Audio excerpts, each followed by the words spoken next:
बरेच लोक असं म्हणतात की तुम्ही जे बोलता ते थोडंफार ओशोनी जे शिकवलं त्याप्रमाणेच आहे.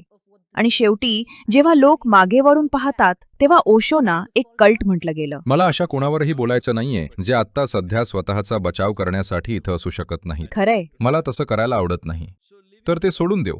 जर ते लाखो लोकांसाठी उपयोगी ठरलंय तर तुम्ही त्याला काहीही म्हणा.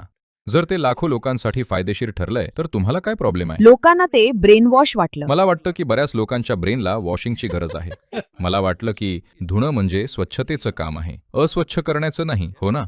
जे लोक असं म्हणत आहेत ते देखील त्यांच्या समाजाकडून शिकवले गेले आहेत, हो की नाही?